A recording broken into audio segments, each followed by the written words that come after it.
बिस्मिल्लाहिर्रहमानिर्रहीम। अस्सलाम वालेकुम dear students, I am your science instructor Ubaidur Rahman Baig. हम ग्रेड 7 में यूनिट 2 पढ़ रहे हैं। आज पीलिफ 2.2 में लेक्चर ए हम पढ़ेंगे। एसएलओ हमें कह रहा है हमने ह्यूमन रेस्पिरेटरी सिस्टम में मौजूद मेजर ऑर्गन्स के फंक्शंस को पढ़ना है और आगे वो हमें ऑर्गन्स भी बता रहे हैं। We will study them one by one. हमारी ब्रिजिंग के आंसर आपके पास स्क्रीन पे शो हो रहे हैं।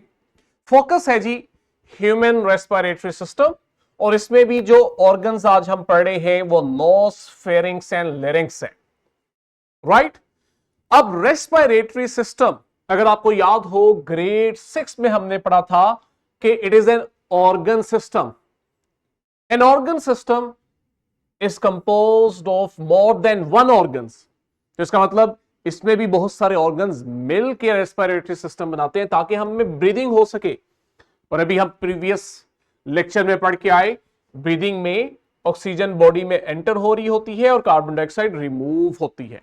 आपकी बुक में ये डायग्राम मौजूद है जिसमें कुछ बेसिक मेजर ऑर्गन्स का स्ट्रक्चर यहां हाईलाइटेड है, लेकिन बजाय इसे बुक्स की डायग्राम से पढ़ने के आइए हम इसको सिमुलेशन से पढ़ते हैं। ये देखें जी, क्विकली रिवाइज अगर मैं करवाऊं, हमने प्रीवियस लेक्चर में इफ यू रिमेंबर ब्रीदिंग पढ़ा था। क्या ब्रीदिंग ऐसे ही नहीं थी? ये देखें, एयर जिसमें ऑक्सीजन है वो एंटर हुई और वो एयर जिसमें कार्बन डाइऑक्साइड ज्यादा है वो लीव की बॉडी को, हमने इसको ब्रीदिंग कहा था। आज हम रेस्पिरेटरी सिस्टम, ये जो आपको स्क्रीन पे नजर आ रहा है जिसमें आप देखें स्टार्ट हो रहा है माउथ और नोज वाली साइड से और नीचे जाता जाता एक पाइप के थ्रू वो लंग्स में आ जाता है। इसके हमने ऑर्गन्स को पढ़ना है। स्टार्ट करते हैं जी कि रेस्पिरेटरी सिस्टम स्टार्ट कहां से होता है। जरा अपने क्लास टीचर को बताएं, आपके ख्याल से हमारा रेस्पिरेटरी सिस्टम स्टार्ट कहां से हो रहा है? जी बिल्कुल, नोज से।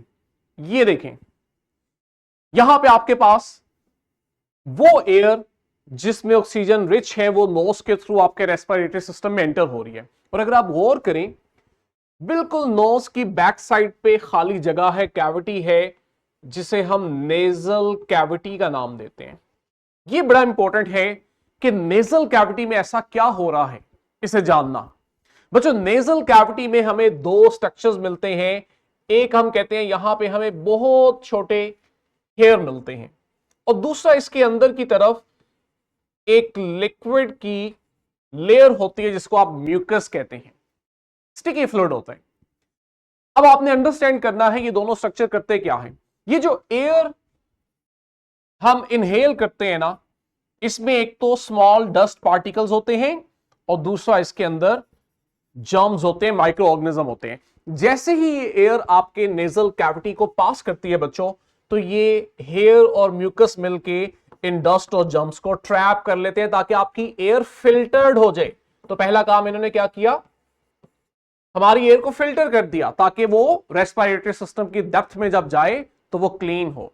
सेकेंड इंपॉर्टेंट थिंग कि आपके पास ये जो म्यूकस की लेयर होती है ये आपकी इस ड्राई एयर को मॉइस्ट भी करती है ताकि उसका फ्लो अच्छा हो आगे। और थर्ड इंपॉर्टेंट थिंग बच्चों, ये जो नेजल कैविटी है, अगर मैं आपको ड्रॉ करके दिखाऊं, इसकी सराउंडिंग में यहां ब्लड वेसल्स होती हैं जिनमें ब्लड होता है और वो ब्लड वार्म होता है। यहां जो ब्लड होता है इट इज वार्म। तो ये जो वार्म ब्लड है इससे हीट दी जाती है नेजल कैविटी में मौजूद एयर को। तो फाइनली नेजल कैविटी से जब आपकी एयर इनहेल होती है फर्दर, तो हम कहते हैं वो उस वक्त तक फिल्टर हो चुकी होती है, मॉइस्ट हो चुकी होती है और वार्म हो चुकी होती है। इस एयर को फिर आगे रेस्पिरेटरी सिस्टम में एंटर करवाया जाता है। लेकिन रेस्पिरेटरी सिस्टम में अगर हम आगे देखें, आगे जो स्ट्रक्चर पड़ा होता है, अगर मैं आपको यहां से दिखाऊं, बिल्कुल नोज से नीचे, जिसको आप कॉमन लैंग्वेज में थ्रोट कहते हैं बच्चों, इट इज कॉल्ड फेरिंग्स।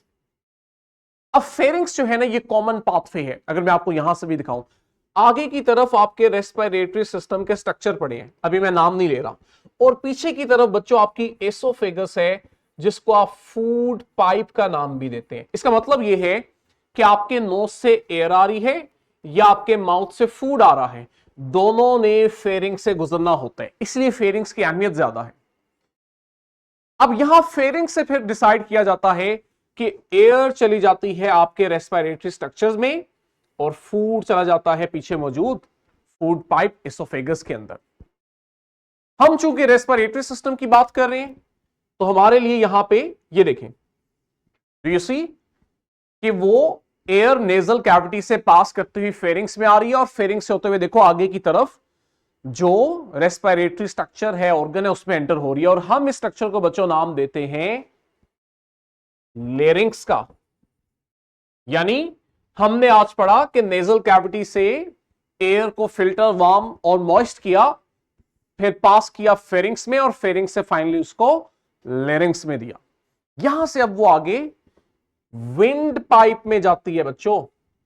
ये विंड पाइप क्या है और आगे का मजीद स्ट्रक्चर क्या है, ये हमने नेक्स्ट लेक्चर में पढ़ना है।